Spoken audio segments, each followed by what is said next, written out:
안녕하세요. 안녕하세요. 어떻게 좀 이렇게 기뻐지시는지 모르겠습니다. 예, 함께 사귀면서 기쁨이 충만해지는 그와 같은 경험들을 또 그와 같은 은혜를 우리가 함께 누리기를 원하는데요. 그 요한일서 1장 그 4절에서 이런 질문들을 할 수가 있겠습니다. 1장 4절인데요. 우리가 이것을 쓰면 우리의 기쁨이 충만케 하려 함이로라. 사도 요한은 우리의 기쁨이 충만케 하려고 이 편지를 쓴다? 자기를 위해서 쓰는 건가? 이제 이런 생각들을 할 수가 있는 것이죠. 그런데 이제 이런 문맥으로 우리가 이해할 수가 있을 것 같습니다. 지금 사도 요한은 태초부터 있었던 생명의 말씀을 지금 전해주고 있습니다. 그 내용은 예수님은 분명한 한 사람이셨다라는 것이죠. 하나님이시면서 사람이셨다는 말씀을 지금 전해주고 있습니다. 전해주는 이유는 너희로 우리가 사귐이 있게 하려고 하는 것이다 라고 얘기하고 있고요. 또 그러면서 우리의 기쁨이 충만케 하려 한다라고 얘기하고 있는 것인데, 아마도 이 당시 편지를 받아드는 이 사람들 가운데에는 이런 진리 가운데에서 다소 요동하고 있는 사람들이 있었던 것으로 보이는 것이죠. 그러다 보니까 함께 이 진리를 공유하지 못하다 보면은 사귐이 원만해지지 못하는 것이죠. 사귐이 원래 어떤 좋은 사귐 가운데 있었다 할지라도 사귐이 조금 흠이 생긴다거나 또 흔들린다거나 이런 경우가 생길 수가 있는 것이죠. 그래서 다시 한번 하나님의 진리 위에 저들을 굳게 세움으로써 사귐이 온전해지기를 바라고, 그러면서 이 사도 요한이 기쁨이 다시 충만해지는, 그러니까 그런 신자들 때문에 사도 요한이 더러 염려를 하고 있었겠죠. 사랑하는 자녀들인데 저들이 지금 잘못된 가르침에 흔들려서 예수님이 사람이 아니셨다는 그 잘못된 가르침에 흔들려서 요동하고 있는 모습을 보면서 근심이 있었던 것으로 보이는 것이죠. 그래서 우리의 기쁨이 충만하려 함이로라를 그렇게 이해할 수가 있겠고요. 그런데 실제로 또 여러 다른 사본에서는 우리의 기쁨 대신에 너희의 기쁨이 충만케 하려 한다라고 해서 보다 더 사도 요한이 이 편지를 받아들인 사람들을 위하는 그런 번역을 택한 사본들도 있습니다. 그러니까 이렇든 저렇든 사도 요한은 지금 주된 관심은 어떻든 저들이 하나님의 진리 위에 굳게 서기를 바라는 그런 목회적인 그런 관심과 염려 가운데 이 편지를 쓰고 있다는 것을 알 수가 있겠습니다. 1장 4절에 지금 우리가 이것을 쓰면 이라는 표현이 나오면서 이 편지의 목적을 밝히는 그런 하나의 반복되는 표현들을 우리가 볼 수가 있습니다. 이 편지는 사실 하나의 어떤 특별한 목적을 찾기가 썩 쉽지는 않습니다. 그런데 이런 지금 우리가 이것을 쓰면 이런 표현들이 덜어 나타나는 것을 찾아보면서 이 편지의 목적들을 부분 볼 수가 있는데, 지금 1장 4절이 그러했고요. 2장 1절도 그렇습니다. 여기 보시면은 나의 자녀들아 내가 이것을 너에게 쓰면 이런 지금 표현들이 반복되는 것이죠. 이 쓰는 목적이 뭐냐? 너희로 죄를 범치 않게 하려 함이라. 죄를 범하지 않도록 하기 위해서. 구원은 받았는데 여전히 죄를 짓는 신자들이 있다는 것이죠. 그래서 그런 신자들을 좀 죄를 범하지 않도록 격려해주고, 또 만약 범죄할 때가 있더라도 불행히도 하나님께 여전히 돌아갈 수 있는 길이 있다는 또 위로를 전해주려고 이 편지를 쓰고 있습니다. 또 2장 8절도 다시 내가 너에게 새 계명을 쓰노니, 쓴다라는 표현이죠. 새 계명을 좀 쓰기 위해서 이 편지를 쓰고 있습니다. 2장 12절부터 한 단락이 계속 자녀들아, 2장 12절 자녀들아 내가 너에게 쓰는 것은, 아비들아 내가 너에게 쓰는 것은 13절, 또 13절에 청년들아 내가 너에게 쓰는 것은, 특별히 이것은 이 편지를 받아드는 수신자들 안에 있는 영적인 어떤 수준에 따라서 그룹들을 나누면서 또 별개의 목적들을 또 부과해 놓고 있는 것도 보게 되죠. 2장 13절, 12절, 13절, 14절에 계속 그런 것들이 나타납니다. 또 2장 21절도 편지의 목적을 보여주는 그런 말씀입니다. 내가 너에게 쓴 것은 너희가 진리를 알지 못함을 인함이 아니라 너희가 알을 인함이요. 진리를 알고 있기 때문에 이 편지를 쓴다는 거예요. 그건 무슨 말입니까? 너희들이 이미 알고 있는 그 진리를 더욱더 강화시키기 위해서. 그 내용이 왜 그러냐면요. 그 2장 22절에 보시면은 거짓말하는 자가 누구뇨? 예수께서 그리스도이심을 부인하는 자가 아니뇨? 이렇게 얘기하고 있죠. 그래서 이 진리에 반하는 당시에 진리를 위협하고 있던 이 거짓 가르침은 바로 예수가 그리스도이심을 부인하는 그런 가르침인 것을 우리가 지금 볼 수가 있습니다. 거기에 반해서 너희들은 이미 진리를 잘 알고 있다. 그 진리 위에 굳게 서라라고 강화시키고자 하는 목적으로 이 편지를 썼다고 하고 있습니다. 2장 26절도 비슷한 맥락입니다. 너희를 미혹해하는 자들에 관하여 내가 이것을 너에게 썼노라. 미혹해하는 자들에 관하여 내가 너에게 이것을 썼다. 미혹해하는 자를 미혹해하는 자로부터 이렇게 미혹을 당하지 않도록 이 편지를 썼다고 지금 목적을 또 밝히고 있죠. 마지막으로 요한일서 5장 13절에 또 같은 패턴의 말씀이 반복됩니다. 내가 하나님의 아들의 이름을 믿는 너에게 이것을 쓴 것은, 그래서 내가 뭐 쓴 것은, 쓰면 이런 식의 표현들이죠. 하나님의 아들을 믿는, 하나님의 아들의 이름을 믿는 너에게 이것을 쓴 것은 너희로 하여금 너에게 영생이 있음을 알게 하려 함이라. 왜 이 편지를 썼냐? 하나님의 아들의 이름을 믿는 너희.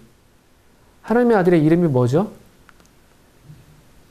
하나님의 아들의 이름은 예수. 그렇습니다. 예수. 예수님. 예수님을 믿는, 예수님의 인성과 신성을 믿는, 예수께서 그리스도이심을 믿는 아버지와 아들을 인정하는 자들에게 이 편지를 쓴 것은 영생이 있음을 알게 하려 하기 위해서. 다른 말로 하면은 당시에 영생이 없나? 라고 이렇게 의심을 불러일으키는 그런 또 그 바깥에 그런 사상들이 있었던 것을 배경으로 하고 있는 것이죠. 그런데 아니다. 하나님의 아들의 이름, 바로 그 예수님을 믿는 너에게 이것을 쓰는 것은 그런 너희에게 분명히 영생이 있다. 너희들이 하나님의 자녀다. 너희들이 하나님의 영원한 생명을 소유했다라는 것을 확신시켜주기 위해서 이 편지를 썼다고 하고 있습니다. 1장 4절에 그 우리의 기쁨이 충만하게 하려 합니다라는 그런 말씀을 설명드리면서 잠깐 이 편지에 군데군데 나타나고 있는 목적들을 살펴봤습니다. 그 전반적으로 이 목적들은 그 당시에 그 어떤 거짓된 가르침을 배경으로 목적하고 있는 바이기도 하고요. 또 그와 동시에 항상 문제를 해결하는 방식은 문제 자체에 집중하기보다는 이것이 거짓된 것이기 때문에 참된 것을 보여주는 쪽으로 계속 해주는 것이죠. 이것이 어떻게 거짓됐다는 것을 얘기하기보다는 참된 것을 계속 보여주는, 확실한 것들을 분명하게 손에 쥐어지는 그와 같은 형식을 취하고 있습니다. 그래서 이것이 그런 거짓된 가르침을 배경으로 하고 있지만 아주 논리적인 어떤 그런 막 논박을 하는 것도 아니고 목회적인 관점에서 그들의 심령을 계속 북돋아주고 확신을 심어주는 그런 방향으로 편지가 쓰여진 것을 보게 됩니다. 자, 이제 요한일서 1장 5절부터 또 보겠습니다. 읽겠습니다. 우리가 저에게서 듣고 너에게 전하는 소식이 이것이니 곧 하나님은 빛이시라. 그에는 어두움이 조금도 없으시니라. 만일 우리가 하나님과 사귐이 있다고 어두운 가운데 행하면 거짓말을 하고 진리를 행치 아니함이거니와 저가 빛 가운데 계신 것 같이 우리도 빛 가운데 행하면 우리가 서로 사귐이 있고 그 아들 예수의 피가 우리를 모든 죄에서 깨끗하게 하실 것이요.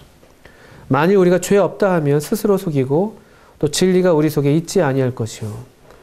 만일 우리가 우리 죄를 자백하면 저는 미쁘시고 의로우사 우리 죄를 사하시며 모든 불의에서 우리를 깨끗하게 하실 것이요. 만일 우리가 범죄하지 아니하였다 하면 하나님을 거짓말하는 자로 만드는 것이니 또한 그의 말씀이 우리 속에 있지 아니하니라. 2장 2절까지 읽겠습니다. 나의 자녀들아 내가 이것을 너에게 쓰면 너희로 죄를 범치 않게 하려 함이라. 만일 누가 죄를 범하면 아버지 앞에서 우리에게 대언자가 있으니 곧 의로우신 예수 그리스도시라. 저는 우리 죄를 위한 화목 제물이니 우리만 위할 뿐 아니요 온 세상의 죄를 위하심이라.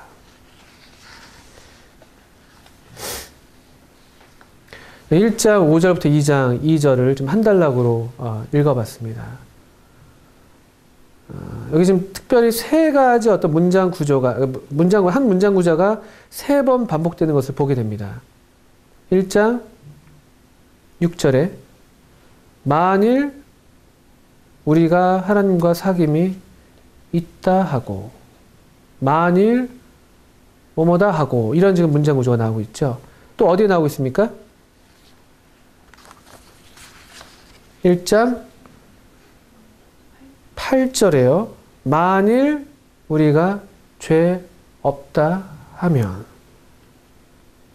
그리고 1장 10절에요. 만일 우리가 범죄하지 아니하였다 하면. 물론 이제 9절에도 만일이라는 그런 그 표현이 나오긴 합니다만, 지금 만일 뭐뭐라 하면, 이런 식의 지금 표현이죠. 어떤 주장을 가리키는 표현들입니다. 이것은 이제 당시에 이제 실제로 이 사도 바울이 사도 요한이 염두에 두고 있었던 거짓 가르침들을 지금 표적을 하고 있다고 보여집니다. 그들의 주장이 이런 것이에요. 우리는 사귐이 있어. 우리는 하나님과 사귐이 있어. 이 사귐은요, 아까 이제 영지주의라는 표현을 썼는데, 특별히 신령한 지식을 소유한 사람들만이 누리는 특별한 사귐이 되는 것이에요. 나는 저 사람들과는 다르게 나는 좀 더 하나님과 좀 특별한 사귐 가운데 있지. 저 사람들 이런 것들 잘 모르는데 나는 깨달았거든. 난 알았거든. 저 사람들 아직 저런 걸 모르네. 이러면서 어떤 특별한 하나님과의 사귐을 지금 얘기하는 것입니다. 이것은 사실은 아까 1장 3절에 그 모든 하나님의 자녀가 함께 공통적으로 누리는 일반적인 사귐. 이 하나님의 자녀라면 우리가 다 보편적으로 일반적인 사귐을 다 누리게 되지 않습니까? 그 아들과 아버지와 그 아들 예수 그리스도와 함께하는 바로 그 사귐이죠. 우리 모든 하나님의 자녀들의 공통된 경험입니다. 그래서 우리는 누구나 하나님과 사귐이 있고요. 그리스도인이라면은 또 누구나 하나님의 자녀들과 더불어서 이와 같은 깊은 사귐을 나눌 수가 있습니다. 그런데 여기 어떤 사람들은 나는 사귐이 있어. 난 하나님과 사귐이 있어 라고 주장하는 사람들이 있었습니다. 그런데 행하는 걸 보는데 문제예요. 사귐이 있다고 하는데 어두움 가운데 행합니다. 이 어둠 가운데 행한다는 것은 5절과 지금 상반되는 내용이 되는 것이죠. 우리가 저에게서 듣고 너에게 전하는 소식은 이것이니 하나님은 빛이시라. 그에는 어둠이 조금도 없으시니라. 예수님께서 사도들에게 전해준 소식, 하나님에 대한 소식은 뭐냐면요. 하나님은 빛이시다. 그는 어둠이 조금도 없으신 분이다. 라는 것을 전해줬습니다. 그런데 어떤 사람들, 하나님과 남들이 뭐를 특별한 사귐을 갖고 있다고 주장은 하는데 하는 행동이 어두움 가운데 행한다는 거예요. 그럼 이제 문제는 이것이죠. 어둠 가운데 행한다는 것이 뭐냐? 하나님은 빛이시라. 그에는 어둠이 조금도 없다라고 말씀하셨는데 과연 그 말씀은 무슨 뜻이냐라는 것이죠. 물론 일반적으로 이 말씀을 우리가 이해하는 것처럼 하나님은 거룩하시다. 그에는 죄가 조금도 없으시다. 이렇게 보통 이해를 할 수 있습니다. 그럴 수 있습니다. 그런데 그것이 좀 문맥에 조금 어울리지는 않는 것 같아요. 왜냐하면 7절 말씀에 보게 되면요. 저가 빛 가운데 계신 것 같이 우리도 빛 가운데 행하면 우리가 서로 사귐이 있고 그 아들 예수의 피가 우리를 모든 죄에서 깨끗하게 하실 것이요. 빛 가운데 우리가 행한다라는 말, 그럼 다른 말로 하면 어둠 가운데 행하는 것이 죄를 짓는 것이라면은 빛 가운데 행한다는 것이 죄를 짓지 않는 것이지 않겠습니까? 또 하나님의 빛이시라고 한다면 그게 죄가 없다는 말씀이라면 빛 가운데 행한다는 것도 죄를 안 짓는다는 것이죠. 그런데 빛 가운데 행하면 사귐이 있고 그 아들 예수의 피가 우리를 모든 죄에서 깨끗하게 하실 것이요 라고 말하고 있거든요.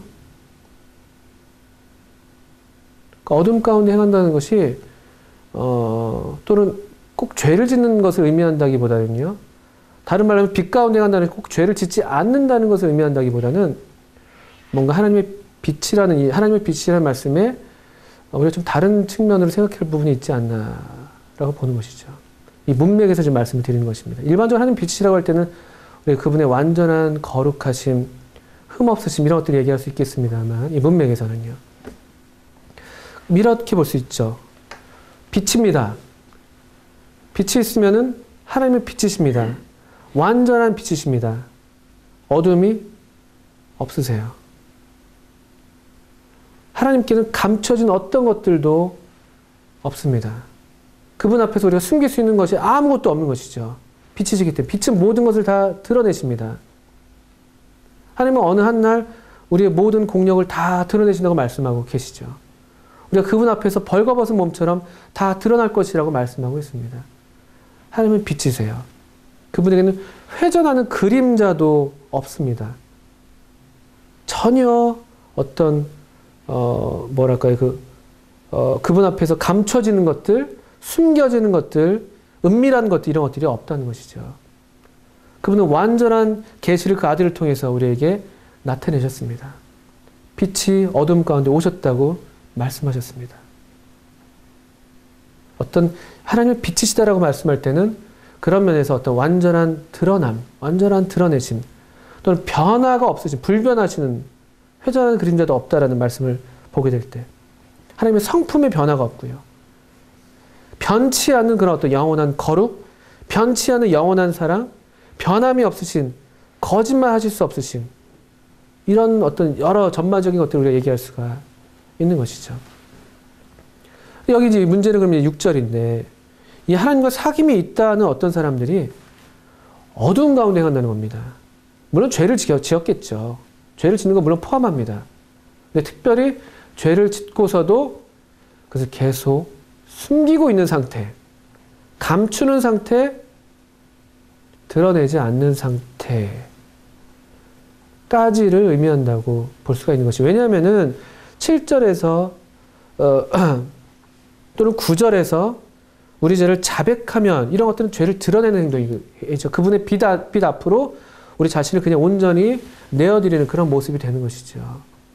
그런 것과 반해서, 그래서 빛 가운데 행한다는 것은 오히려 이런 면에서 우리 자신을 하나님 앞에서 숨김없이 있는 모습 그대로 나아가는 모습, 우리의 죄를 특별히 인정하는 모습, 죄에 대해서 인정하고 회개하는 그와 같은 것이 빛 가운데 행하는 것이라면은, 어둠 가운데 행하는 것은 죄를 숨긴다거나 죄를 합리화한다거나 그런 모양을 가리킨다고 볼 수가 있겠습니다. 그래서 대체로 이런 거짓 주장, 난 하나님과 특별한 사귐이 있다라고 말하지만 그의 삶에서 뭔가 깨끗하지가 않은 거예요. 뭔가 뒤에 뭔가 감추고 있는 것 같은 거예요.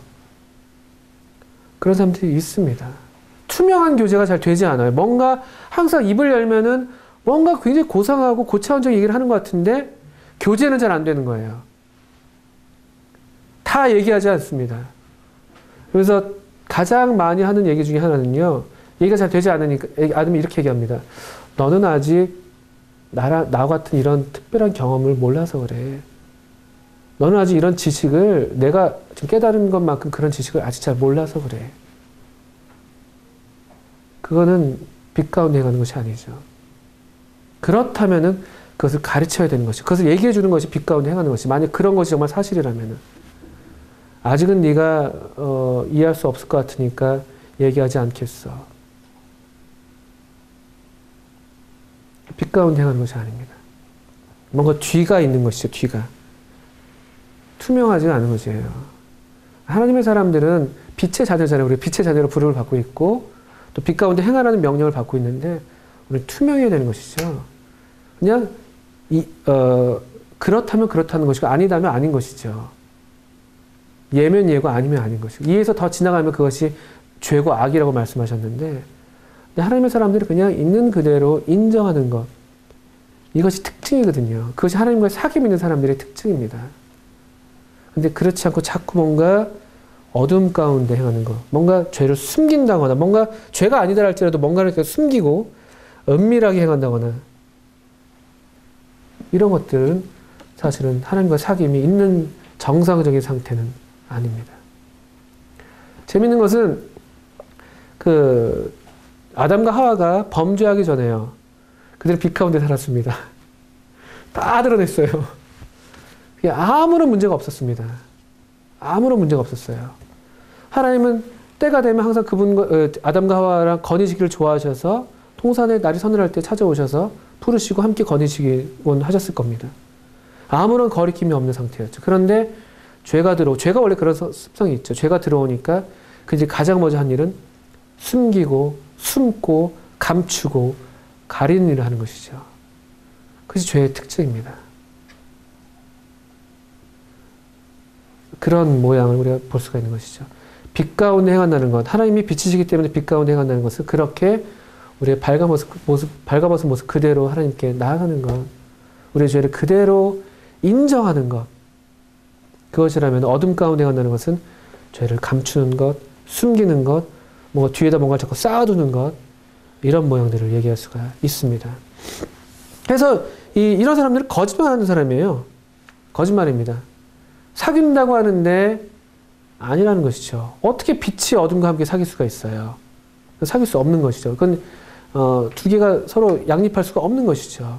거짓말입니다. 말은 특별한 사귐이지만 뭔가 은밀한 것이 있는 것처럼 여겨진다고 할 때 우리가 그것을 조심할 필요가 있는 것이죠. 또 진리를 행치 아니함이거니와 거짓말한다는 것을 반대로 또 긍정적인 면에서 얘기하는 것이죠. 진리라는 측면에서 진리를 행하지 않는 것이죠. 참되지 않은 것입니다. 자기의 상태를 솔직하게 얘기하지 않는 것이죠. 그럼 정말 7절의 말씀인데요. 그러면 빛 가운데 계신 것처럼 우리가 빛 가운데 행하면 어떻게 되는 거냐? 그럴 때 사귐이 있는 것이죠. 그럴 때 사귐이 있습니다. 우리 왜 구밀복검이라는 사자성어 있지 않습니까? 입은 아주 달콤한데 속에는 칼을 감추고 있는 거예요. 어떻게 그런 데서 사귐이 나옵니까? 되게 그래서 진정한 우정이나 사귐을 추구할 때 많은 우리 고대의 어떤 풍습들이 그런 무기들을 버리게 하는 그런 풍습들, 악수가 바로 그런 것들이었잖아요. 손을 다 내어놓는 거죠. 그렇게 우리가 빛 가운데 행할 때, 우리의 있는 모습 그대로 다가설 때, 또 우리가 그렇게 우리 자신을 인정할 때, 그때 진정한 사귐이 있게 됩니다. 이건 우리 인간사에서 경험하는 경험들이잖아요. 진실하지 않은 사람과 사귀기 어렵습니다. 거짓말하는 사람과 우리가 사귀기가 어렵잖아요. 너무나 자연스러운 진리이지 않습니까? 영적인 면에서 똑같아요. 고상한 말을 하는 것처럼 보이지만 그가 어둠 가운데 행한다면 뭔가 진실하지 않다면 사귈 수가 없는 것이죠. 그래서 빛 가운데 행하면 우리가 서로 사귐이 있고 그 다음 말씀이죠. 그 아들 예수의 피가 우리를 모든 죄에서 깨끗하게 하실 것이요. 빛 가운데 행한다는 것은 죄를 고백하는 거거든요. 그럴 때 우리 예수님의 피가, 그 아들 예수의 피가 우리를 모든 죄에서 깨끗하게 하신다는 것이죠. 이걸 숨기고 있는 한은, 어둠 가운데 행하고 있는 한은 이 어떤 죄 씻음의 어떤 은혜를 우리가 받지 못하는 것입니다. 우리 쪽에서 그 은혜의 보좌에 나가지 않으니까요. 우리가 우리 죄를 가지고 하나님의 보좌 앞에 그대로 올려드릴 때, 그때 그 아들 예수의 피가 우리를 깨끗하게 하시는 것이죠. 허물의 사함을 받고 그 죄의 가리움을 받은 자가 복이 있다. 내가 토설치 아니할 때는 얼마나 내 속에서 진액이 화하듯이 얼마나 내 속에서 눌림이 있고, 다윗이 그런 고백을 시편 32편에서 하지 않았습니까? 그 어둠 가운데 행할 때에는 바로 그와 같은 고통이 있었고 내적인 어떤 갈등과 심한 번민 가운데 있었지만 그대로 죄를 지적받았을 때 그걸 인정하게 됐을 때 허물의 사함을 얻고 그 죄의 가리움을 받는 복을 누리는 것이죠. 이게 빛 가운데 행하는 사람의 특징인 것입니다. 그럴 때 사귐이 있는 것이죠. 죄를 버리게 되니까. 어두운 것을, 은밀한 것을 버리게 되니까. 진정한 사귐으로 우리가 더 깊게 나아갈 수가 있는 것이고요. 거기에서 우리 주님, 예수님의 피가 우리를 깨끗하게 하시는 그런 놀라운 정결의 사역을 하시는 것입니다. 7절에 또 하나 그 아들 예수의 피가 우리를 모든 죄에서 깨끗하게 하신다라고 할 때 이 단어는 현재형을 사용했습니다. 헬라에서 현재형은 계속해서 지속되는 반복되는 어떤 그런 행동을 가리킵니다. 한 번 용서해 주는 게 아니죠. 한 번 깨끗하게 해주는 게 아니라 계속해서 깨끗하게 해주는 것입니다. 이게 얼마나 놀라운 은혜입니까? 계속 깨끗하게 해주십니다. 그래서 첫 번째로 어떤 사람들의 주장, 하나님과 사귐이 있다. 그런데 어둠 가운데 한다? 그 잘못된 거라는 것을 분명히 지적해주고 있으면서 참으로 빛 가운데 행한다는 것은 사귐을 위해서 필수적이며 또 우리가 빛 가운데 행할 때 우리 주님의 피가 우리를 매 순간 깨끗하게 하신다는 그런 은혜의 진리를 우리에게 상기시켜 주고 있습니다. 거짓말할 필요가 없다는 것이죠. 숨길 필요가 없다는 것입니다. 두 번째, 어떤 주장을 또 합니까? 8절입니다. 만일 우리가 죄 없다 하면, 좀 더 다른 형태의 또 주장이죠. 죄가 없다고 합니다. 여기서 특별히 이 단어에서는 그 죄를 단수로 취급했습니다. We have no sin. 이 말은 내 안에 죄악된 본성이 사라졌어. 나에게는 죄성이 다 사라졌어. 이런 얘기 하는 것입니다. 들어보셨습니까? 이런 이야기들? 우리가 죄 없다고 주장하는 것? 소위 말해서 나는 이제 죄를 이제 완전히 짓지 않는 그런 상태에 진입했어. 이런 주장입니다. 완전 성화주의라고 얘기하죠. 내 안에 죄가 다 제거되었어. 죄의 뿌리가 다 뿌리 뽑혔어. 이제 나는 죄를 짓지 않아. 이런 얘기하는 것이죠. 이런 사람들 만나보셨습니까? 이런 사람들 있습니다. 덜어 있습니다. 성경을 오해하는 사람들이죠. 이런 사람들에 대해서 사도 요한은 그냥 아주 단순하게 얘기해요. 만일 우리가 죄 없다 한다. 그런 사람 만나시면요. 당신을 스스로 속이고 있습니다. 라고 대답할 수 있다는 것이고 또 우리가 그렇게 알면 된다는 것입니다. 죄가 없는 사람이 세상에 어디 있습니까? 우리가 조금 정말 우리 자신한테 조금만이라도 진실하다면은 우리 가운데 이 죄성이 사라졌다고 말할 수 있는 사람이 어디 있어요? 나는 더 이상 죄를 짓지 않는 상태에 도달했다고 말할 수 있는 사람이 세상에 어디 있습니까? 의인은 없나니 하나도 없도다. 하나도 없다고 주님 말씀하셨거든요. 근데 어떻게 감히 어떤 누가 이렇게 얘기할 수가 있겠습니까? 그래서 단순해요. 사도 요한은 그건 스스로 속이는 거야. 스스로 속이는 거야. 또 진리가 우리 속에 있지 아니할 것이요. 역시 참된 하나님의 말씀인 진리를 인정하지 않는 것이, 그걸 그대로 받아들이지 않는 것이에요. 하나님은 우리가 모든 사람이 죄인이라고 얘기하고 있고 아무리 찾아봐도 이렇게 죄 안 짓는 상태에 도달한 사람이 없다고 얘기하고 계시는 건데 만약에 그 당시 그런 사람이 있었다면은 그런 사람이 정말 실제할 수 있다면 주님도 달리 말씀하셔야 되는 것이죠. 하나쯤은 있어야 된다고 말씀하셔야 되는 것이죠. 옛날에는 그런 사람 없었지만 저 사람 지금 보니까 완전한 상태에 도달했네? 하나님이 그렇게 인정하셔야 되는 것이죠. 근데 하나님은 그렇게 인정하시지 않죠. 하나도 없다고 얘기하십니다. 근데 그 하나님의 말씀을 거부해요. 진리가 그 속에 있지 않습니다.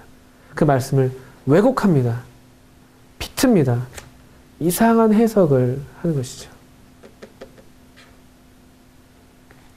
뜻밖의 여기에 걸려 넘어지는 많은 그리스도인들이 있죠. 왜냐하면 죄 때문에 계속 씨름하는 우리의 비극적인 경험, 그 경험 때문에 어떻게 하면 죄를 극복할까, 이길까 이런 어떤 고민과 갈등 속에서 번민하는 그런 그리스도인들이 되게 이런 쪽으로 극단적으로 빠지는 위험이 실제로 있습니다. 동기는 좋은데 어떻게 하면 죄를 이길까 하는 동기는 좋은데 그런데 그들이 추구하는 것은 죄를 짓지 않는 것을 추구하는 것이지 우리 주님을 추구하는 것도 아니고 그들이 추구하는 것은 주님이 아니라 이런 무죄한 상태, 어떤 완전 평안한 상태, 어떤 심정적으로 아주 고요하고 안정한 그런 상태, 추구의 방향이 다르기 때문에, 추구의 방향이 잘못됐기 때문에, 목적지가 잘못됐기 때문에 계속 이 말씀의 핸들을 자꾸 이상하게 뒤틀어 버리는 거죠. 그쪽으로 가게끔 만드는 것이죠.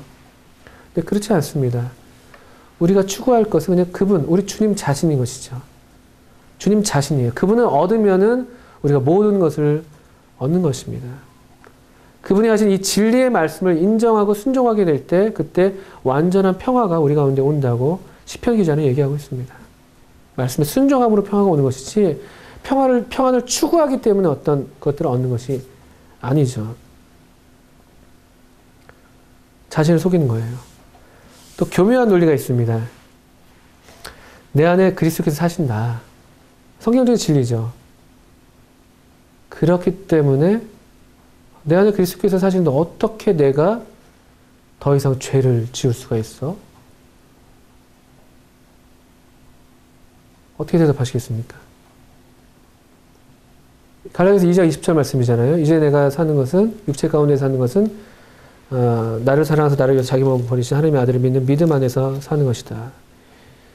이제 내가 사는 것은 내가 아니요. 그런 말씀 갈라디아서 2장 20절 말씀에 언급이 돼 있어. 그 말씀을 이용하면서 내 안에서 이제 그리스도께서 사시는 것인데 어떻게 내가 죄를 지을 수 있어? 내 안에 이제 그리스도가 계신 것이지 죄는 이제 없어졌어. 이렇게 얘기하는 것이죠. 어떻게 대답하시겠습니까? 단순합니다. 갈라디아서 2장 20절은 죄에 대한 얘기가 아니죠. 내 안에 그리스도께서 사신다. 그 말씀을 하시는 것입니다. 내 안에서 새로운 생명의 원리는 이제 그리스도께서 내 어떤 인생의 어떤 주인이 되셔서 생명의 원리로서 작용한다는 말씀을 하는 것이지, 거기에 그 말씀에 어떤 죄에 대한 연관성은 없는 것이죠. 무리하게 본인들이 이 죄의 무죄한 상태를 추구하다 보니까 말씀에 자꾸 어떤 그 말씀을 계속 그 말씀에다 뭔가를 더하게 되는 그런 무리한 해석을 하게 되는 것이죠. 자기를 속이는 것입니다. 자기를 속이는 거예요. 그리스도가 우리 안에 계시죠. 성령으로 계시죠. 그런데 또한 동시에 우리의 이 죄악된 육신을 우리가 여전히 갖고 있기 때문에 죄악된 본성도 여전히 우리 가운데 남아있는 것이죠. 사도 바울은 그래서 오호라 나는 곤고한 자로다. 누가 이 사망의 몸에서 나를 건져내랴. 이렇게 탄식하고 있죠. 그가 인식하고 있는 것은, 그가 지금 깨닫고 있는 것은 몸이에요, 몸. 이 사망의 몸에서 누가 나를 건져내랴. 몸. 이 육신에 대한 육신의 잔재에 있는 어떤 죄악된 본성을 그가 처절하게 경험하고 있는 것입니다. 그런 면에서 이런 내 안에 이제 죄가 없다. 이렇게 말하는 사람들, 우리가 죄 없다라고 말하는 사람들은 스스로 속이는 사람들이다. 진리를 받아들이지 않는 사람들, 진리 가운데 있지 않는 사람들. 반면에 1장 9절입니다. 근데 만일 우리가 우리 죄를 자백하면, 이렇게 죄 없다고 하지 말고, 이렇게 죄를 합리화하지 말고, 또 이런 경우도 있잖아요. 이런 경우도 있죠. 이건 좀 다른 케이스인데, 어떤 사람이 죄를 범했습니다. 이렇게 얘기하죠. 이건 내가 지은 게 아니에요. 내가 지은 게 아니라 내 안에 죄가 지은 거예요. 또 로마서의 또 그 죄의 어떤 원리들을 어쨌든 좀 나름대로 알고 있어서 그렇게 대답하는데, 그거 어불성설이죠. 역시 자기를 속이는 거죠. 내 안에 죄가 지은 건 뭡니까? 그게 뭘 의미하는 건지 모르겠어요. 그런 건 아니라는 것이죠. 그냥 그렇게 하지 말고, 죄 없다고 그렇게 애써서 자기를 속이려고 하지 말고, 그냥 9절에 나온 것처럼 죄를 자백하라는 거예요. 죄를 자백하라. 이게 빛 가운데 행하는 거예요. 1장 8절에 죄 없다 하는 것이 어둠 가운데 행하는 것이고요. 그게 어둠 가운데 행하는 것이고요. 빛 가운데 하는 것은 9절에 나온 것처럼 죄를 자백하는 것입니다. 그러면 우리 하나님께서 미쁘시고 죄를 용서하시는데 참 신실하시고 의로우셔서 우리 죄를 사하시고 모든 불에서 우리를 깨끗하게 하신다는 것이죠. 이런 기괴한 말도 안 되는 논리를 만들어서 거기에 어떻게든 거기다 나 자신을 꿰어 맞추려고 자기를 속이려는 노력을 하기보다는 이 분명한 하나님의 은혜, 이 미쁘시고 의로우신 그냥 하나님께 너 자신을 맡겨드려라. 하나님을 비트셔. 그분은 영원한 의로우시고 그분은 변함이 없으셔. 그분은 우리를 용서하시는데 변함이 없으셔. 오늘 용서하신 하나님은 내일도 너를 용서하실 수가 있어. 이 하나님을 믿으라는 거예요. 이 하나님, 이 빛이신 하나님과 사귐을 갖고 그 빛 안에서 행하라는 것이죠. 요한이 이렇게 우리한테 권면해 줍니다. 마지막으로 10절입니다. 어떤 사람도 이렇게 얘기한다는 것이죠. 만일 우리가 범죄하지 아니하였다면 하나님을 거짓말하는 자로 만드는 것이니. 이건 또 뭡니까? 분명히 죄를 범해놓고선 그게 죄가 아니라는 거예요. 성경에서 하나님 말씀에서 분명히 그것을 죄라고 얘기하고 있는데 아유 그거 죄 아니라고 얘기하는 거죠.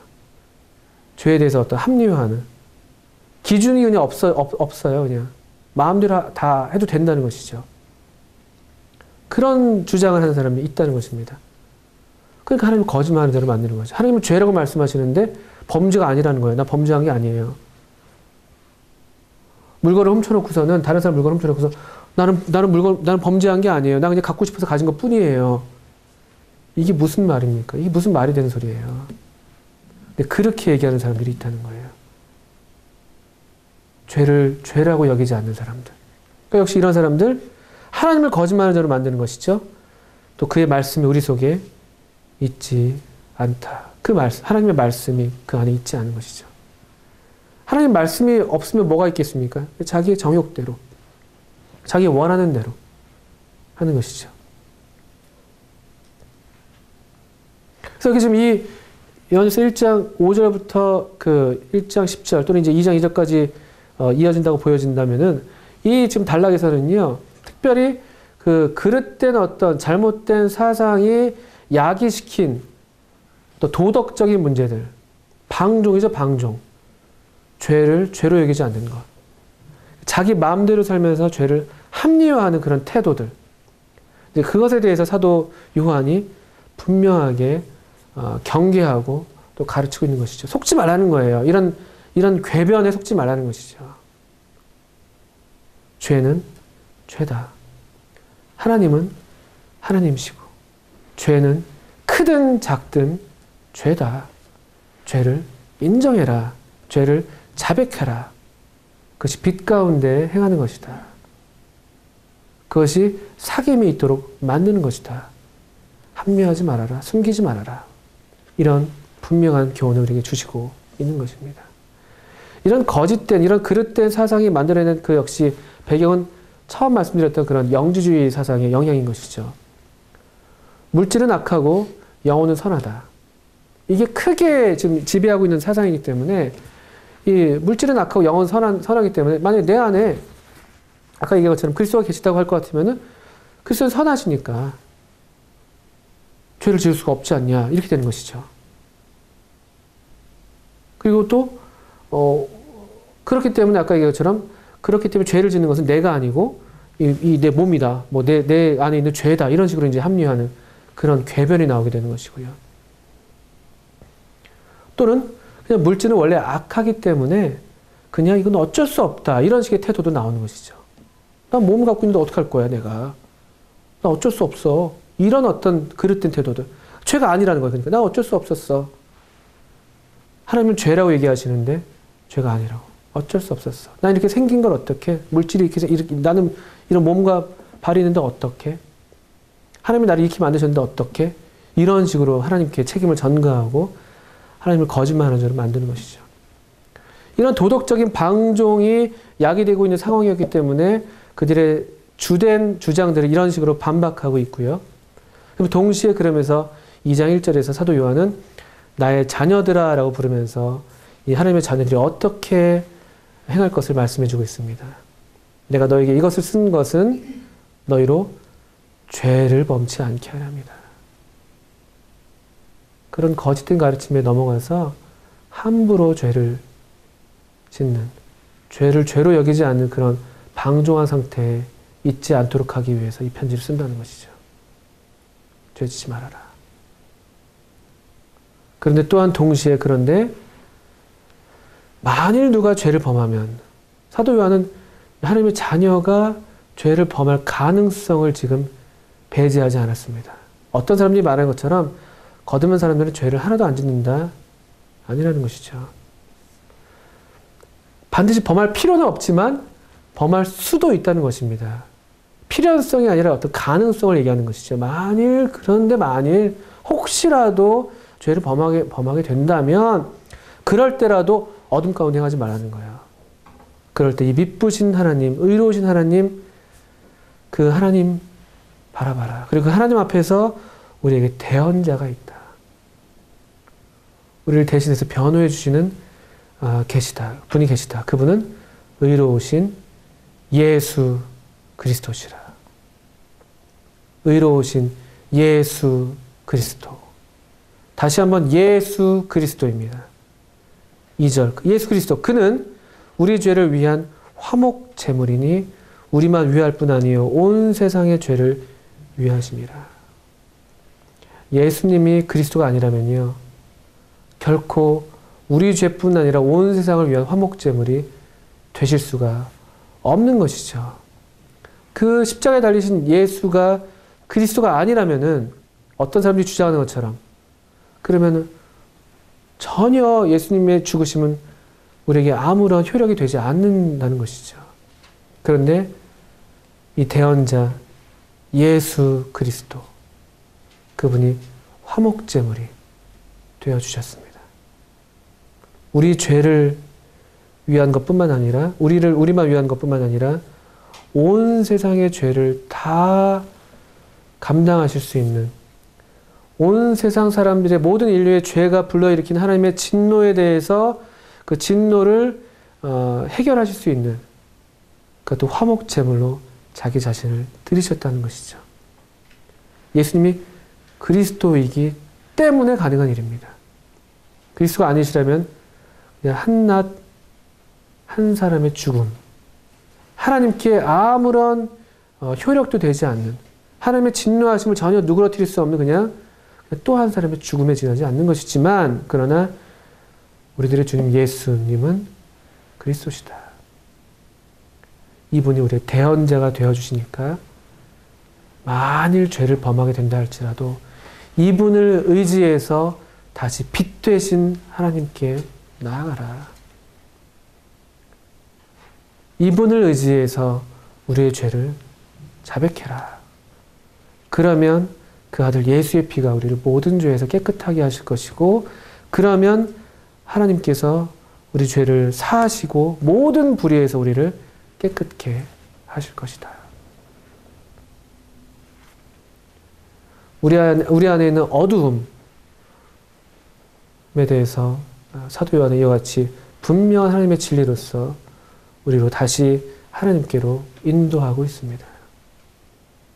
우리의 사귐의 지향점, 우리가 나아가야 할 그곳은 언제나 하나님 계신, 우리의 아버지 계신 그 보좌, 그분의 은혜의 보좌 앞으로 나아가는 것이죠. 거기서 우리는 또 다시 사귐을 회복하고 기쁨을 회복하고 이런 하나님의 자녀로서의 복된 삶이 우리에게 있다고 말씀하고 있습니다. 결코 이 복된 삶을 잃지 마십시오. 누가 이렇게 말한다 한들 속지 마십시오. 이 하나님의 진리 위에 굳게 서십시오. 빛 가운데 행하십시오. 죄를 자백하십시오. 버리십시오. 그분의 보혈을 신뢰하십시오. 빛 되신 하나님께 나아가십시오. 말씀을 마치겠습니다. 감사합니다.